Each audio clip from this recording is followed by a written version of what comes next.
नमस्कार, मैं अर्चना और आप देख रहे हैं एनटीवी निष्पक्ष। और पीएम मोदी बोले ग्लोबल वार्मिंग के लिए अमीर देश जिम्मेदार, खामियाजा गरीब देश भुगत रहे।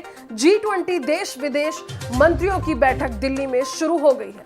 इसमें यूएस, रूस, चीन, ब्रिटेन और फ्रांस समेत दुनिया की 20 बड़ी इकोनॉमीज के प्रतिनिधि शामिल हुए।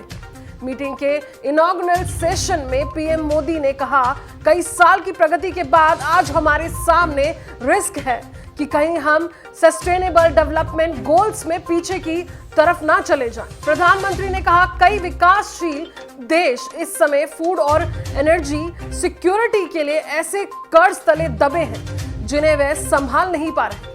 अमीर देशों ने जो ग्लोबल वार्मिंग की है उससे सबसे ज्यादा प्रभावित गरीब देश ही है। इसी के चलते भारत ने G20 प्रेसिडेंसी के तहत ग्लोबल साउथ की आवाज बनने की कोशिश की है। मोदी ने कहा, ग्लोबल गवर्नेंस फेल हो गई। विदेश मंत्री एस जयशंकर ने कहा, G20 देश पर असाधारण जिम्मेदारी है। हम पहली बार वैश्विक संकट के बीच एक साथ आए थे और आज एक बार फिर कई संकटों का सामना कर रहे हैं, जैसे कोरोना महामारी, रूस यूक्रेन जंग, क्लाइमेट चेंज। जरूरी नहीं कि इन मुद्दों पर हम एक मत हो, लेकिन हमें साथ मिलकर हल निकालना होगा। हम ऐसे समय में मिल रहे हैं जब दुनिया में गहरे विभाजन हो चुके हैं।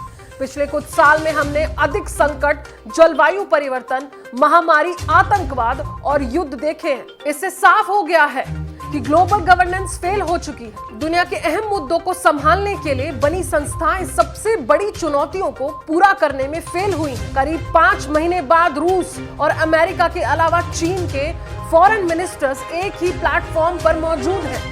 वैसे तो सेशन बुधवार को शुरू हुआ, लेकिन अहम चर्चा आज हो रही है। एक दिन पहले भारत के विदेश सचिव विनय क्वात्रा ने उसी बात को दोहराया जो कुछ महीने पहले ग्लोबल हेडलाइन बनी थी। प्रधानमंत्री मोदी ने तब रूस के राष्ट्रपति व्लादिमीर पुतिन से कहा था, यह वक्त जंग का नहीं, बातचीत का है।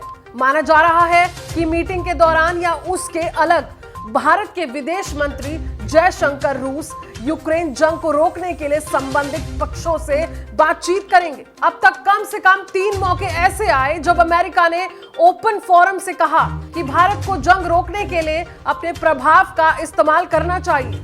ब्लूमबर्ग ने जनवरी में पब्लिश एक रिपोर्ट में कहा था, कोविड के बाद दुनिया का हर देश ट्रेड बैलेंस रखना चाहता है। भारत और चीन के बीच करीब 115 अरब डॉलर का बाइलेटरल ट्रेड है। इसका 60% हिस्सा चीन के फेवर में है।